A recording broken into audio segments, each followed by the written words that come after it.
Hi guys, welcome to the channel. My name is Niladri Mukherjee and I'm a regulated Canadian immigration consultant. I practice here in Guelph, Ontario.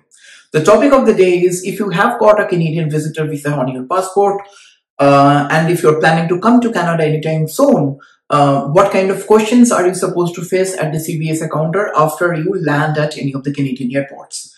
First thing first, it is important for us to clarify this concept here is that as a visitor, as a potential visitor to Canada, even though you have got a valid visitor visa stamped on your passport, that is just a counterfoil document.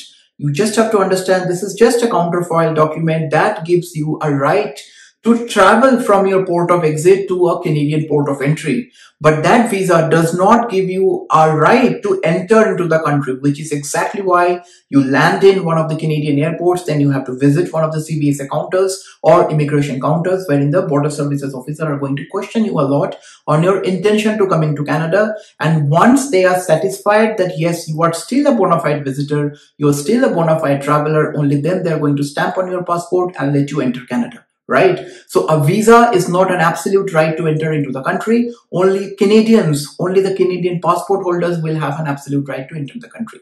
Right? Now, more often than not, people are coming to Canada for a variety of reasons. People are coming to Canada as a visitor, obviously, just to visit Canada, right? It's summertime coming. You want to explore Niagara Falls. You want to go to Jasper, Banff, or whatever. Reunite with your family for a month or two or whatever that time frame is. And in other words, you're just coming to Canada as a visitor.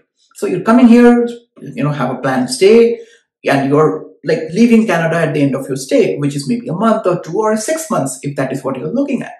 But there is other segment of the people that are coming to Canada due to some other purpose. Maybe they are here to deliver their baby. Maybe they are here to stay for a longer time. Maybe they are here to extend and, with a planned extension of their visitor visa. Maybe they are here to look out for employer. Maybe they're here to attend some interviews and a lot of other reasons, right?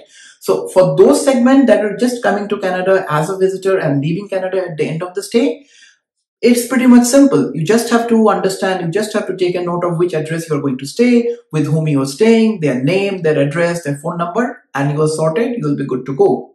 But if the officers are a little bit suspicious about the fact that your intention to coming to Canada is to stay here for a longer time, maybe if they come to understand, if they come to know that, you are coming here to meet potential employers, to look for job offers, and then your intention is not to leave Canada, but to stay back in Canada, though at the same time, you are still allowed to look for jobs while you come to Canada as a visitor visa. But that is something that the immigration officer should not know at the time they're questioning you at the border, right? So if you plan to come to Canada and to stay here for a longer time, you have to prepare yourself very, very well, because I could tell you, regardless of the countries that you're coming from, you are going to face a lot of questions. Everybody is going to face a lot of questions. And if you do not know anybody here in Canada, if you're coming to Canada for the first time, maybe if you do not have sufficient travel history, maybe the amount of questions that you're going to face will be way higher up. And also it depends on which country you're coming from.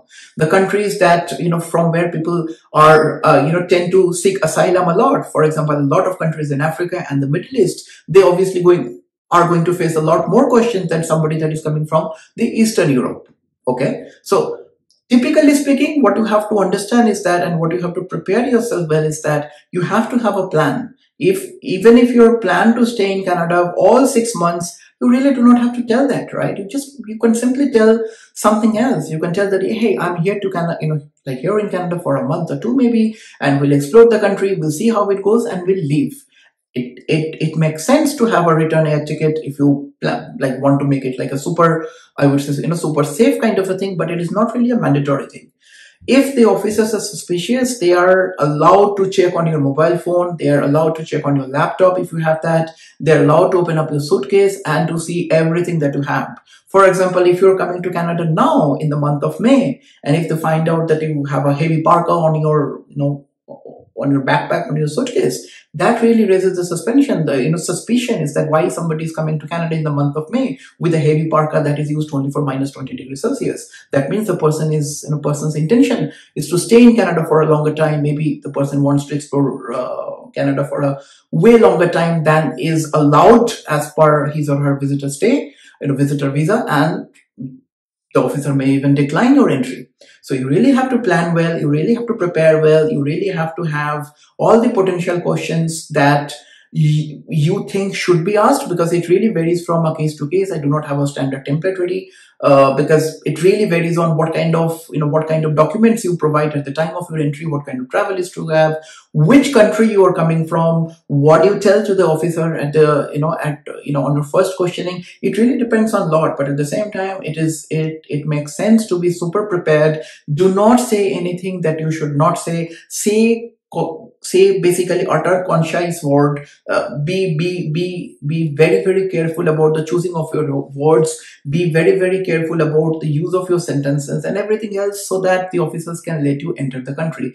If you need professional assistance, drop me a line. Contact at nuvonation.ca. Shall be glad to consult you. Thank you, and I will see you in the next video. Bye guys.